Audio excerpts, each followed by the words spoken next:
Bapak Ibu, Assalamualaikum warahmatullahi wabarakatuh dan selamat siang.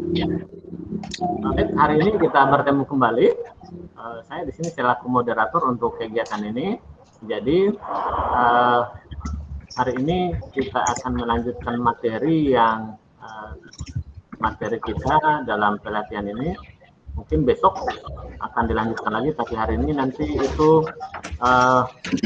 Bapak Irung akan menyampaikan materi tentang mungkin asesmen. Hari ini kita materi asesmen. Sebelum kita mulai kegiatan hari ini, terlebih dahulu kita nanti berdoa, di mana yang pimpin doa itu Ibu Yulita. Kepada Ibu, kami persilakan. Oke, baik. Selamat pagi. Doa ini akan saya pimpin sesuai agama dan kepercayaan saya secara Katolik. Marilah kita berdoa dalam nama Bapa, Putra, dan Roh Kudus. Amin. Dialah Bapa dalam surga, pada hari ini kami, kelompok 5, akan memulai presentasi kelompok kami.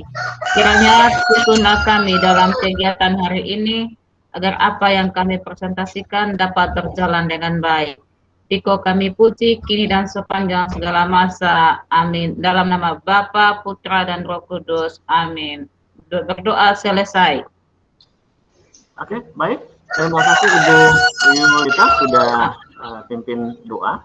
Sebelum kita memulai pembelajaran hari ini, untuk tidak memperbanyak waktu atau memperbanyak kata, maka saya serahkan kepada pemateri yang nantinya akan disampaikan oleh Bapak. Kepada Bapak, waktu dan tempat kami persilakan. Baik, terima kasih atas waktu yang diberikan kepada saya. Di simulasi kali ini, materi yang nanti akan saya bawakan atau paparkan ini topiknya adalah asesmen. Mungkin untuk memulai paparan ini saya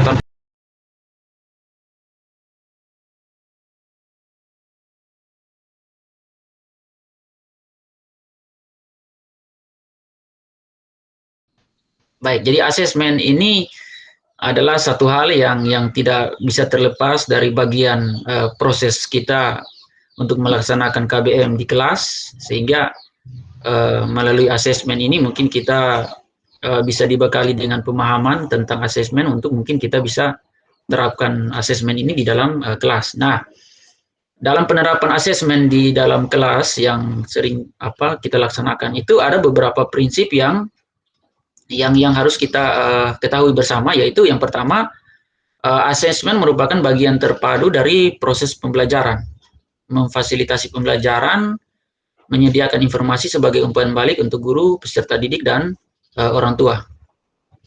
Prinsip yang kedua itu asesmen perlu dirancang dan dilakukan dengan tujuan. Artinya bahwa asesmen ini perancangannya itu ya berpatokan dari tujuan pembelajaran yang ingin kita capai. Prinsip yang ketiga itu asesmen dirancang secara adil, valid, dan dapat dipercaya. Memberikan informasi yang kaya bagi guru, peserta didik, dan orang tua. Nah, ini mungkin artinya bahwa asesmen yang kita lakukan ini sebagai sesuatu yang dapat mengukur ketercapaian kompetensi yang kita harapkan dari anak-anak, dan mungkin sebagai tindak lanjutnya untuk kita lakukan di pembelajaran yang berikutnya. Prinsip yang keempat itu asesmen sebaiknya meliputi berbagai tugas, instrumen, dan teknik yang sesuai dengan tujuan yang pembelajaran yang ditargetkan. Artinya bahwa asesmen ini kita tidak hanya melakukan hanya satu bentuk saja, tetapi bisa divariasikan dengan berbagai bentuk. Kemudian yang terakhir, prinsip yang terakhir itu laporan kemajuan belajar dan pencapaian peserta didik bersifat sederhana dan informatif, memberikan informasi yang bermanfaat untuk peserta didik dan orang tua, dan data yang berguna untuk penjaminan dan peningkatan mutu pembelajaran. Nah, ini prinsip ini kaitannya biasanya dengan laporan hasil belajar siswa barangkali. Kemudian kita akan lanjut lagi. di dalam melaksanakan asesmen itu sering kita lakukan 3 bentuk asesmen. Asesmen yang pertama itu adalah diagnostik. Nah, asesmen ini bertujuan untuk mendiagnosis kemampuan dasar siswa dan mengetahui kondisi awal siswa. Asesmen yang kedua itu adalah asesmen formatif. Asesmen formatif ini sering dilakukan selama proses pembelajaran. Kemudian yang terakhir asesmen sumatif, yaitu penilaian yang biasa dilakukan di akhir dari proses pembelajaran. Nah, 3 bentuk asesmen ini memang tidak bisa terlepas dari proses kegiatan belajar mengajar kita di dalam kelas. Baik, yang berikut asesmen diagnostik. Asesmen diagnostik ini dia terbagi atas 2, yaitu non-kognitif dan kognitif. Asesmen diagnostik non-kognitif itu tujuannya mungkin kita mengetahui kesejahteraan psikologi dan sosial emosi siswa. Artinya melalui asesmen ini kita bisa mengetahui apakah anak ini siap untuk belajar atau tidak. Kemudian perkembangan emosinya, dia siap untuk belajar, untuk mengikuti pembelajaran atau tidak. Yang kedua, tujuan yang kedua dari asesmen non-kognitif ini yaitu mengetahui aktivitas siswa selama belajar di rumah. Nah, ini dengan kondisi kita yang pandemi sekarang ini memang asesmen diagnostik ini sangat sangat penting untuk mengukur aktivitas siswa di rumah, karena ini mereka belajarnya jarak jauh ini. Kemudian mengetahui kondisi keluarga dan pergaulan siswa. Nah, ini juga sangat penting untuk mengetahui apakah pembelajaran jarak jauh yang sekarang kita lakukan ini bisa berjalan atau tidak. Itu tergantung dari kondisi keluarga dalam hal mungkin fasilitas sarana prasarana pendukungnya. Yang terakhir adalah mengetahui gaya belajar, karakter serta minat siswa. Ini juga bagian dari asesmen diagnostik non-kognitif yang memang harus kita tahu bersama. Kemudian asesmen diagnostik kognitif. Ini bertujuan untuk mengidentifikasi capaian kompetensi siswa. Yang berikut menyesuaikan pembelajaran di kelas dengan rata-rata siswa. Kemudian yang terakhir memberikan kelas remedial atau pelajaran tambahan bagi siswa yang kompetensinya di bawah rata-rata. Nah, ini tujuan dari asesmen diagnostik kognitif. Baik, yang berikut asesmen formatif dan sumatif itu dia terbagi lagi menjadi 2. Dalam bentuk tidak tertulis dan dalam bentuk tertulis. Nah, dalam bentuk tertulis ini kita bisa lihat bagian-bagian meliputi diskusi kelas, kemudian presentase, kemudian tes lisan, drama, dan produk. Artinya bagian-bagian ini memang sering kita lakukan di dalam proses KBM. Kemudian asesmen dalam bentuk tertulis itu meliputi tes tertulis, kemudian esai, jurnal, refleksi, dan poster. Nah, itu mungkin hal-hal yang meliputi bentuk asesmen formatif dan sumatif yang secara tidak tertulis dan tertulis. Nah, dalam menjalankan proses penilaian ini ada beberapa hal yang mungkin kita perlu hindari. Yang pertama itu berfokus pada asesmen sumatif. Nah, melalui kurikulum yang sekolah penggerak yang sekarang ini memang diharapkan asesmen formatif itu lebih dominan dibanding dengan asesmen sumatif, karena mungkin selama ini ya kita mungkin lebih cenderungnya ke asesmen sumatif. Apalagi dengan pembelajaran jarak jauh ini, mungkin kita sebagai guru itu memang berfokusnya hanya ke penilaian akhirnya saja, tapi proses penilaian selama berjalannya itu memang kita sering abaikan dalam pembelajaran yang bersifatnya jarak jauh ini. Kemudian instrumen asesmen tidak sesuai dengan tujuan pembelajaran. Nah, ini masalah karena kalau misalnya asesmen yang kita buat itu tidak sesuai dengan tujuan, bagaimana cara kita untuk mengukurnya? Kemudian melaksanakan asesmen hanya sebagai alat untuk mendapatkan nilai akhir. Nah, ini saya berpikir ini hal juga yang mungkin tanpa sadar kita sering lakukan itu. Artinya kita cenderung untuk melihat nilai akhir dibanding dengan penguasaan materi dan keterampilan yang dimiliki. Kemudian yang terakhir, hal yang perlu dihindari itu adalah menggunakan hanya satu teknik penilaian. Nah, ini juga saya pikir masalah juga karena kita mengukur pemahaman dan keterampilan siswa itu terbatas karena memang kita menggunakan hanya satu teknik. Sedangkan ada banyak teknik yang mungkin bisa kita lakukan yang tadi sudah disampaikan di slide-slide yang sebelumnya. Baik, Bapak Ibu, mungkin sebentar kita akan diskusikan dan kesempatan ini saya kembalikan ke Pak Tasmar sebagai moderator. Oke, baik. Terima kasih Pak Yeru sebagai pemateri terkait dengan asesmen. Jadi tadi sudah terlihat sangat gamblang apa itu asesmen, habis itu asesmen itu apa-apa saja.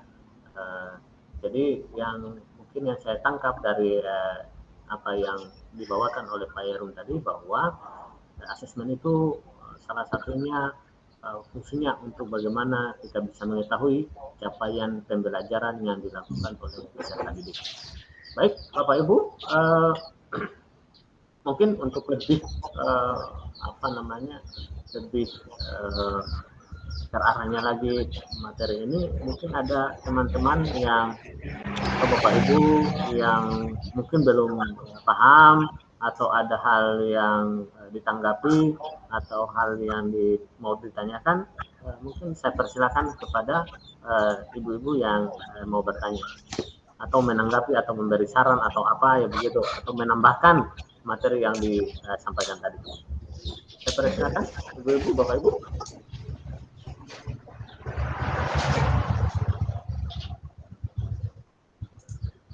Tidak ada? Ibu Yulita mungkin? Atau Ibu Siva?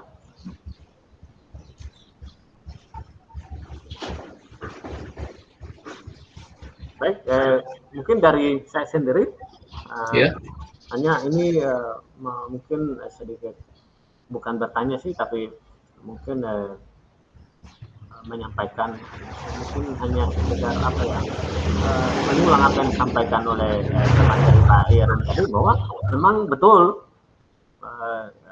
di dalam kita melakukan proses pembelajaran di dalam ruangan kepada peserta didik, maka asesmen itu penting karena ini adalah indikator kita untuk bagaimana bisa mengetahui tentang keberadaan anak itu, mulai dari asesmen diagnostik sampai pada asesmen-asesmen yang lainnya, misalnya formatif, sumatif.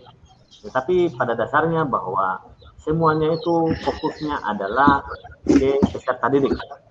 Peserta didik melakukan, setelah itu peserta didik yang dinilai, bahkan peserta didik sendiri bisa menilai teman sejawatnya, bisa menilai dirinya sendiri. Mungkin nanti ada instrumen-instrumen yang akan diberikan oleh guru mata pelajaran terkait dengan penilaian-penilaian itu. Nah, dan ini akan menjadi bahan pertimbangan baik itu guru maupun sekolah untuk bagaimana nantinya tatkala asesmen itu tidak sesuai dengan misalnya harapan, ya apa yang harus diperbaiki terhadap anak-anak itu, baik itu anak yang kategori sebagai level atas, menengah ataupun di bawah, dan memberikan perlakuan-perlakuan tertentu dilihat daripada hasil penilaian atau asesmen terkait dengan capaian pembelajaran. Mungkin itu yang tadi saya tangkap dari materi. Ada yang lain lagi? Mungkin ada yang mau ditanyakan, ada yang mau disampaikan? Bagaimana ibu-ibu? Dan pegang ibu-ibu, santai aja. Baik, mungkin kalau memang tidak ada ini, mungkin saya sedikit mungkin sekedar menambahkan saja bahwa asesmen dalam proses pembelajaran kita ini memang kadang itu asesmen diagnostik itu memang kadang kita jarang lakukan. Kita lebih cenderungnya ke asesmen formatif dan asesmen sumatif. Padahal menurut saya itu asesmen diagnostik itu memang sangat penting, apalagi kalau misalnya pembelajaran yang sekarang yang kita lakukan ini karena masa pandemi, kita lakukan dengan jarak jauh, maka mungkin asesmen diagnostik ini sangat penting sebagai sekedar pengetahuan awal bagi kita guru untuk mengetahui kesiapan si anak ini, karena anak-anak kita ini kan belajar dari rumah, dari jarak jauh. Jadi mungkin dari asesmen diagnostik ini sangat-sangat berperan penting sekali untuk proses kelanjutan pembelajaran kita di di kelas atau nanti di platform media pembelajaran secara online. Mungkin assessment Desnoti ini sangat perlu sekali, karena tanpa itu kita tidak bisa menganggap bahwa anak-anak ini mereka siap untuk mengikuti pembelajaran secara umum begitu. Karena posisi sekarang belajar dari rumah ini, saya pikir ini satu kendala besar buat kita sebagai guru ini untuk mengukur pemahaman. Itu mungkin sekedar penambahan saya saja. Saya kembalikan lagi ke Pak Tasmar. Tadi kita sudah sampaikan luar biasa sekali apa yang sudah dipaparkan oleh Pak Yarum sebagai pemateri kita terkait dengan asesmen ini. Artinya semoga nantinya pada saat actionnya kita di lapangan itu memang betul-betul kita perhatikan apa yang kita rencanakan. Karena asesmen itu kan kita rancang dulu baru nanti kita terapkan. Jadi itu mungkin yang perlu saya sampaikan. Ada lagi tambahan dari teman-teman, Bapak Ibu, ibu-ibu, bapak-bapak, silakan. Nah, ada lagi? Kalau tidak ada berarti saya berpikirnya bahwa materi ini sudah sangat jelas. Begitu pula nanti mungkin ada diskusi lain lagi di lain kesempatan untuk bagaimana bisa menambah wawasan kita terkait dengan bagaimana cara menyusun asesmen, bagaimana cara menerapkan asesmen, itu nanti akan kita ada pembahasan di kegiatan berikutnya. Baik, Bapak Ibu yang hebat.